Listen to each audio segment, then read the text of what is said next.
So today we're going to be talking with Pablo about winterizing our home. So if you don't know, Pablo Ildefonso is on our team. He works here at La Casa Realty Group. And Pablo also is not only a realtor, but he handles a lot of my property management, which means dealing with renters who don't own the home. So we're going to talk about how we go about winterizing or helping homeowners, investors on their rental properties winterize their home. So everything winter, and what a perfect day to talk about winter, because today we have a cold day in Texas. Yep. What are we at today? 30. Last time was 32. Right now it's 41, and it's 10 o'clock in the morning. Yeah. So again, if you're not from Texas, welcome.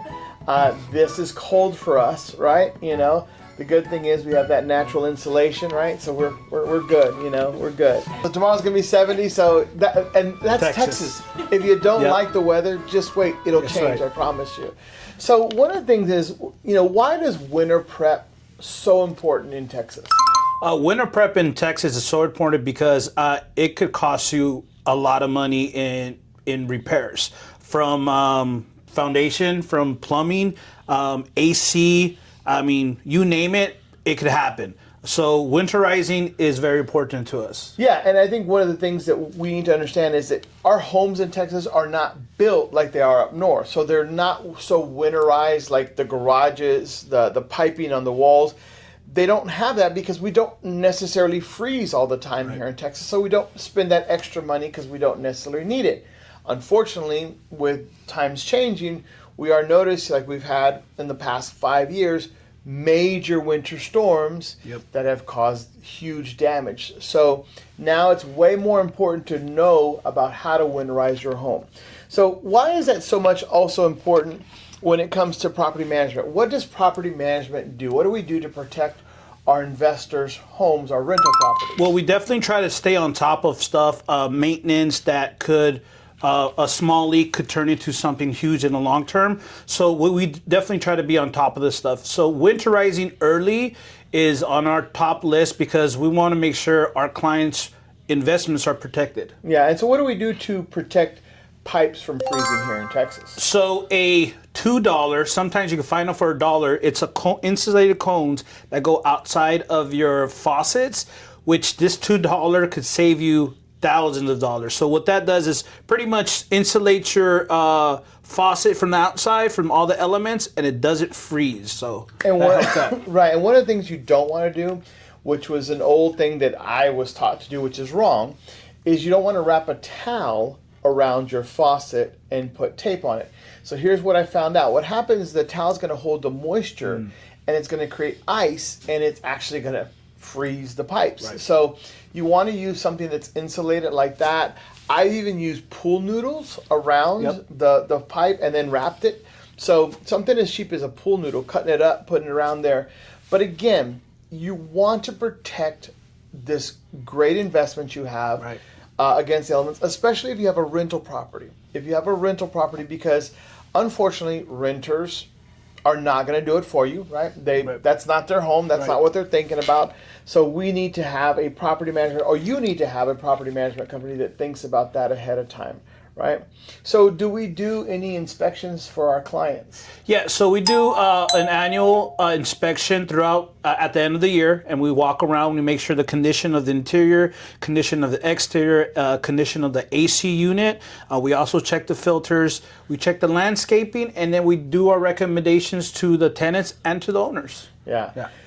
Now, I even know there's something called winterizing, which is basically where if you have a vacant home, you go and you turn off the water and you drain all the lines. And what this does is it prevents the water from expanding. Because what causes lines to break is water is being held inside the water lines, the copper pipes. And when it freezes, it's going to expand, and that causes them to burst. So what some people do is we winterize. Now, you only want to do this on vacant homes, because again, you cut off the water from the street, you drain all the water from the lines, and this winterizes your home. I mean, you can hire a company to do it, hire a plumber to do it. I know in almost every foreclosure, like I have a VA foreclosure right now where they have a company come out and they do that. And again, because the house sits for so long vacant, it's a smart thing to do. That way you don't have any problems. Right. Yep. So something to think about if you have a listing and it's winter, something you might want to do is winterize the house. So now, do houses still sell in the winter? Houses do sell in the winter.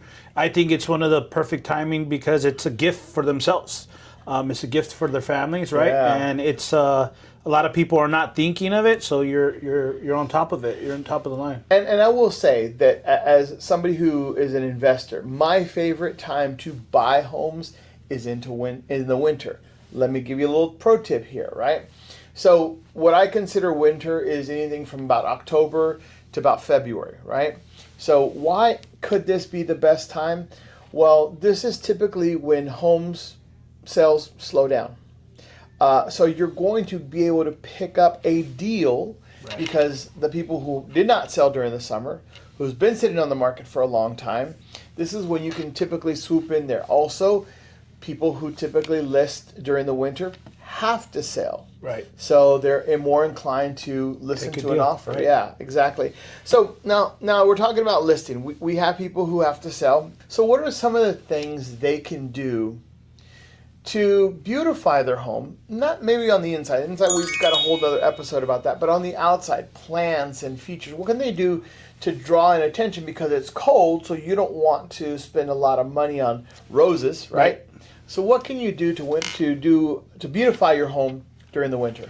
During the winter, it's definitely good to start mulching, taking off any dead, unwanted bushes that are growing, and buying native plants, buying native landscapes because they're tolerable to the cold and to the heat as well. So doing your front portion of your home, mulching, moving any unwanted shrubs that you don't want, and then replacing them with native plants. Yeah, I think that's the thing is a lot of times the shrubs look bad. They're dead, right?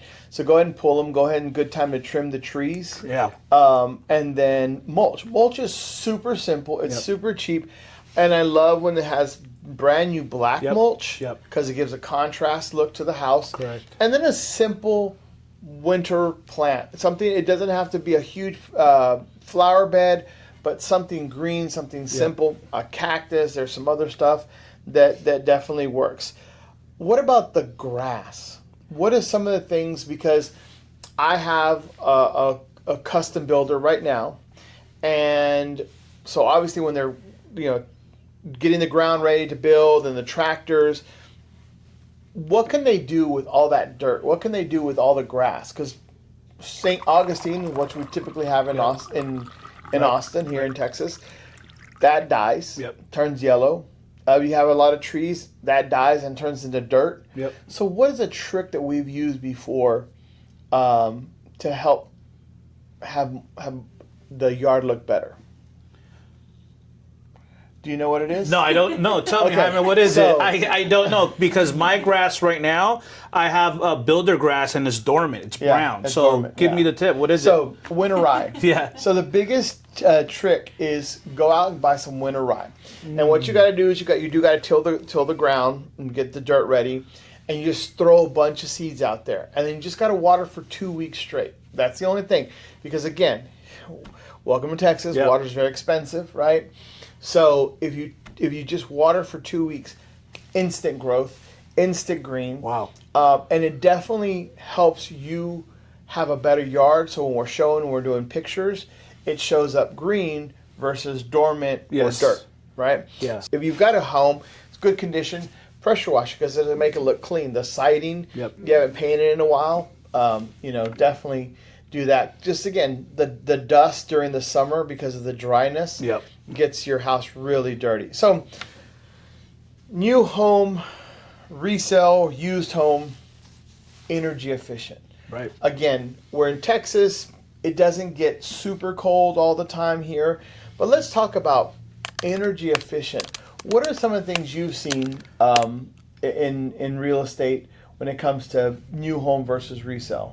When it comes to new homes, we're seeing all the smart thermostats. We're seeing all the energy efficient AC units. Yeah. I mean, from all the appliances and the resale homes, we're making sure it's an updated AC unit, but at the same time, everything's insulated properly. And the threshold, that's a big one too. Making sure no hot air is escaping, warm or cold air escaping from the interior. Yeah, there's definitely little things you can do. Yeah. If you have a resale home, check your insulation. You had to help me with this. On one of my rental properties, the AC just wasn't cooling during the summer. So we got in there, had an inspection done, and I needed insulation. I remodeled the home 11 years ago. I didn't do the insulation. It was time. So insulation was key. Now I know spray foam versus blown in. Blown in is way cheaper, but spray foam is forever. So one of the things we look at is in some of the new homes, things that they do. For instance, Meritage, our buddy Colton out there at Meritage, Colton. he is really good at helping our clients see the value of that.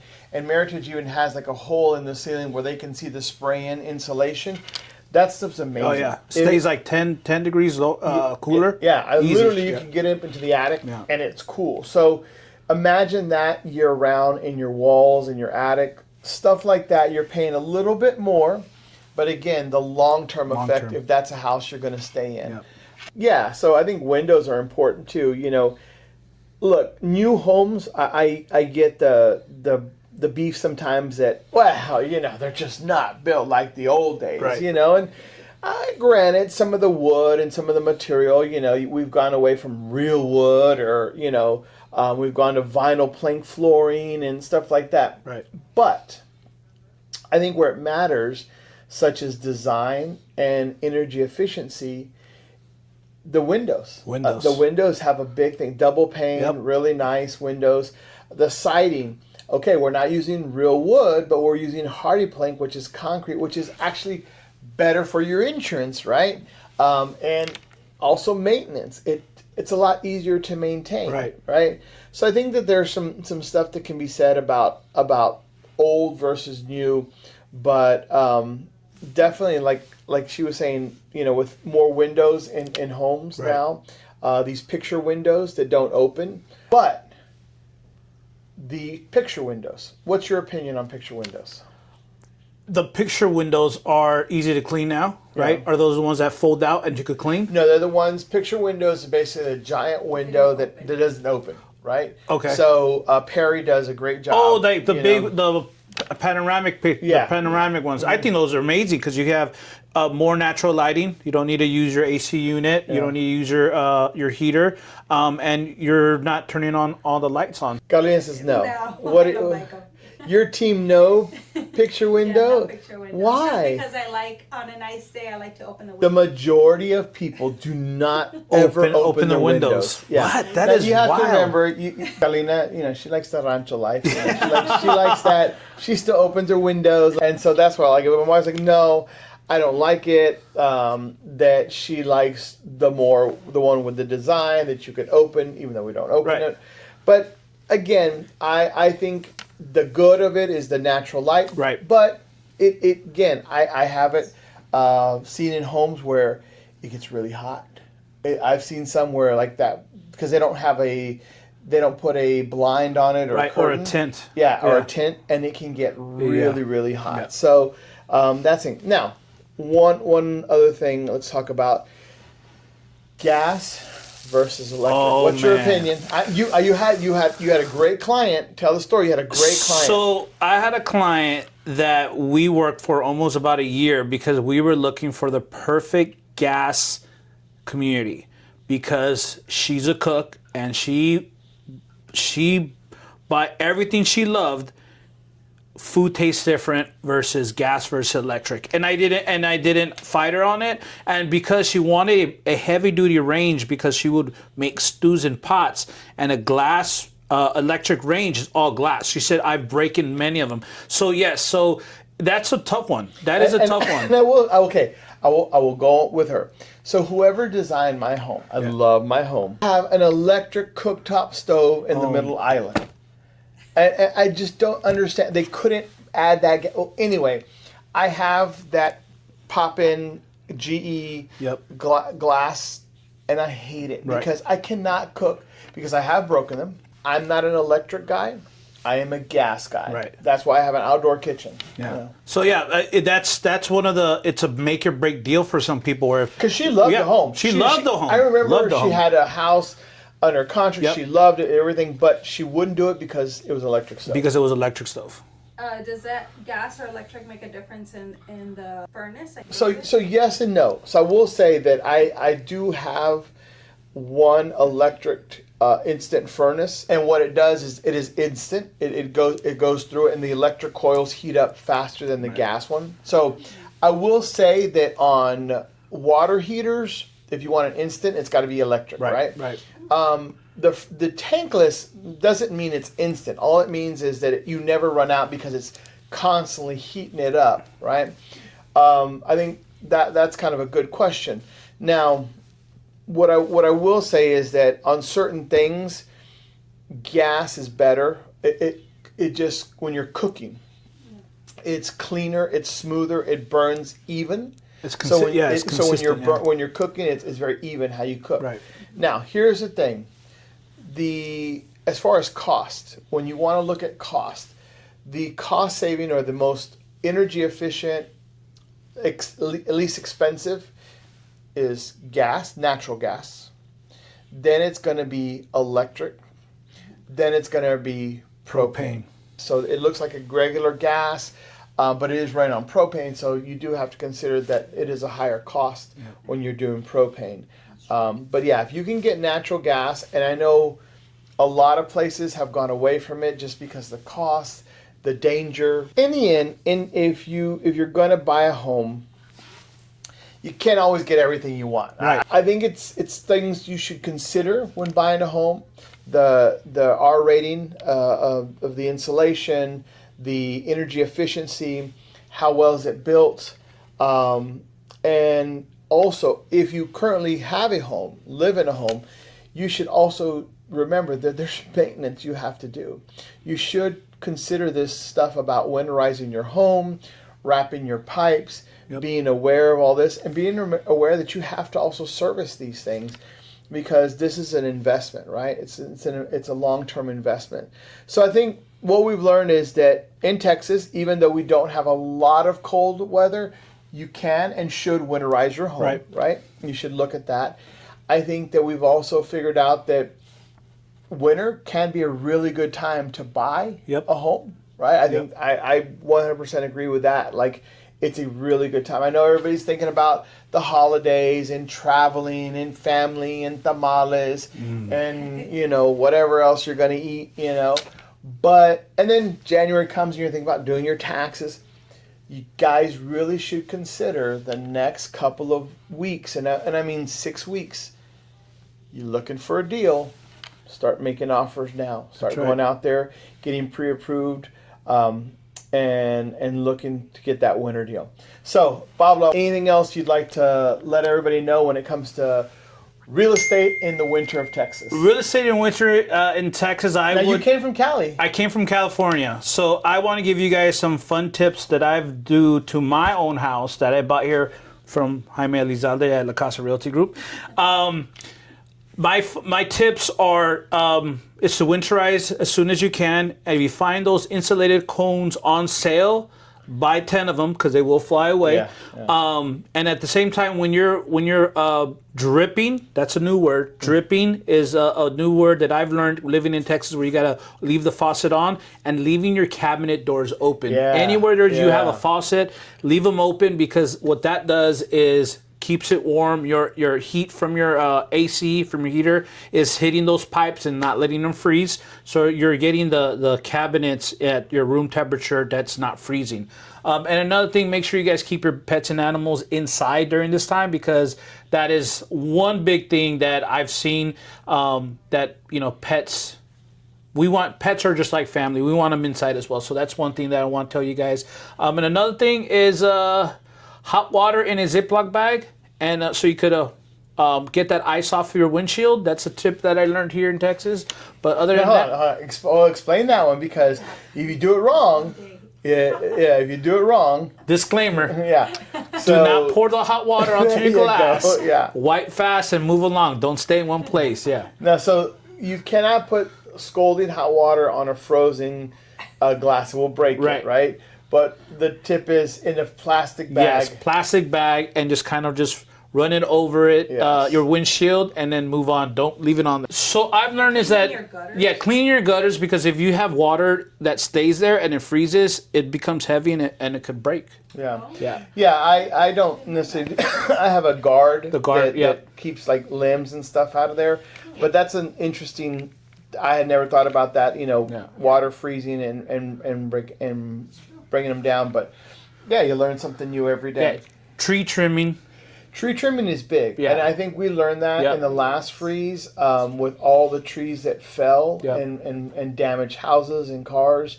A rule is 3 feet away from your house. You should have to trim them back 3 feet. One, the insurance requires that, right? Yep. So what I do is I go about 5 to 6 feet. That gives me years of not having to go back and do it. But definitely, I see that mistake all the time. Dead limbs.